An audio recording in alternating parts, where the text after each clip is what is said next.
Hey, you guys. Okay, got a couple more Fraggle Rock books we can read. How about this one? The Case of the Missing Socks.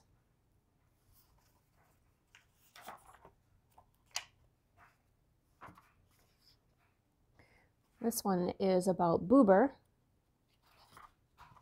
Cool.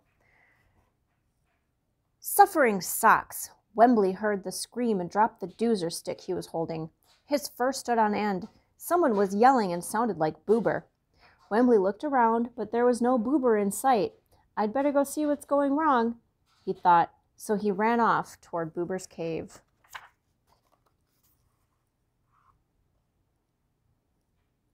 When he got there, the first thing he saw was Boober.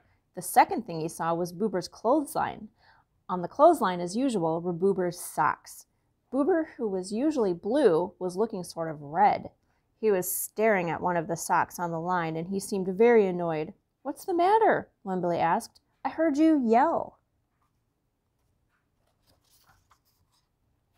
"It's happened again," Boober said angrily. "Someone's stealing them, I'm sure of it." "Stealing what?" Wembley asked. "Stealing my socks. Every morning I come to take my socks down off the line, and every morning one sock is missing." "That's impossible," Wembley said. "Fraggles never steal."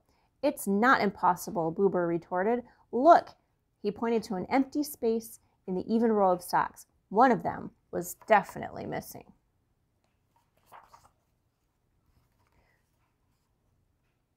A Fraggle stealing anything was about as difficult to imagine as a doozer going swimming. But the sock was gone. "What are you going to do?" asked Wembley. "I'm going to catch whoever it is," Boober said. "I'm going to build a trap for a sock thief." "Can I help?" Wembley asked politely. He was very helpful Fraggle. "I guess so," Boober said grimly. "Unless you're one of those who's been stealing my socks." "Boober!" Wembley cried. "I'm sorry," Boober muttered. "I don't know what's gotten into me. I'm just so upset." "That's okay, Boober," said Wembley. "We'll find out what's been happening to your socks together." So Wembley joined Boober in collecting the sticks and strings and other things needed to build the trap. "Wouldn't it be easier just to watch the socks until someone decided to steal one?" Wembley asked as they worked. "It might," Boober said, "but I don't intend to be anywhere near when the thief appears. After all, I have my health to think of." It took Boober and Wembley all day, but finally the trap was finished. Wembley and Boober lay awake in the dark, waiting for the sock thief to strike. As they lay there, Wembley started thinking. "Boober," he asked, "why do you suppose only one sock is stolen every night?" "I have no idea," Boober said grumpily. "Maybe it's not a Fraggle who's stealing your socks," Wembley went on. "Maybe it's a horrible one-footed hopping something or other." "I hadn't thought of that," said Boober, wishing that Wembley hadn't thought of it either.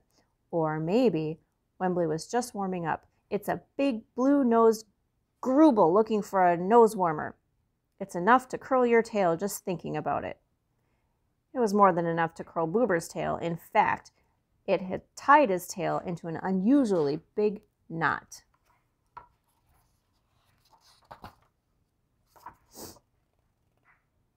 Suddenly there was a noise. The trap had sprung.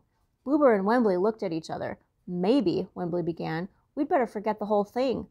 Boober shook his head. "Absolutely not," he said, "under normal circumstances. I can be as terrified as any other Fraggle. I can actually be more terrified.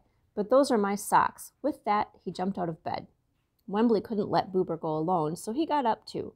But when they got to the trap, it was empty, and another sock was missing. "Well," Wembley said, "I guess you're too late. Can we go back now?" "Shh," Boober said, holding up his hand. "Do you hear something?" There was a strange fluttering, rustling noise in a tunnel ahead of them.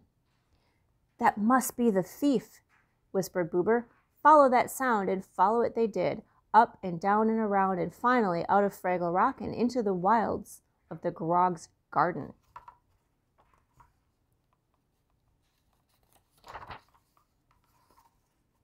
"Do we have to do this?" asked Wembley. "It's very dark out here." "I have to save my socks," Boober said, "even if something evil or terrible has taken them, which it probably has.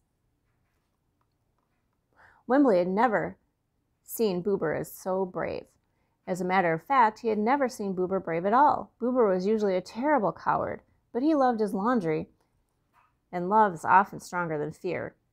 And since Wembley loved Boober, he followed.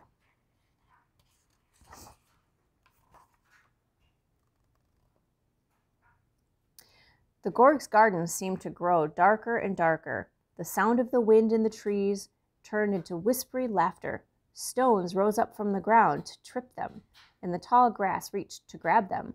Yet brave Boober and Wembley followed the fluttering noise that would lead them to Boober's socks, or so they hoped.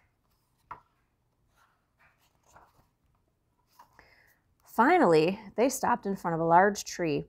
"That's where it lives," said Boober, looking up. The tree was huge. Its branches reached so high that neither Fraggle could tell where the tree ended and the sky began. "Now what?" Wembley asked. Without a word, Boober started to climb.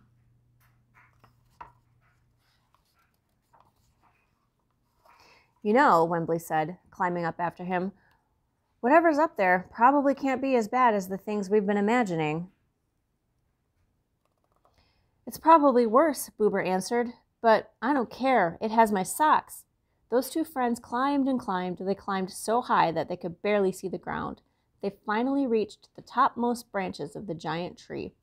That was when they saw it for the first time.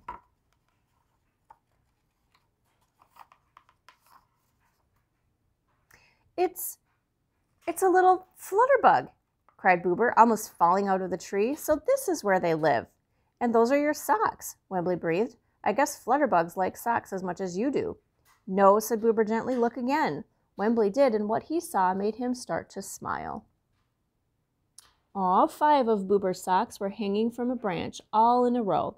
Inside each one was a tiny baby flutterbug being rocked to sleep by the night breeze.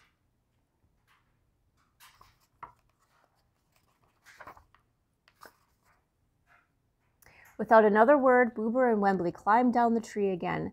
The garden had become a very different place. The trees and grasses gently swayed, almost as if the whole world was rocking itself to a deep and peaceful sleep. "You know," Boober said as they climbed to the hole to Fraggle Rock, "if you're not afraid to go looking, sometimes you can find something worth looking for." The mystery was solved, but after that there was a new mystery in Fraggle Rock. Every once in a while, Boober would leave just a single sock on his clothesline. None of the other Fraggles knew why, and Boober and Wembley weren't telling. The end.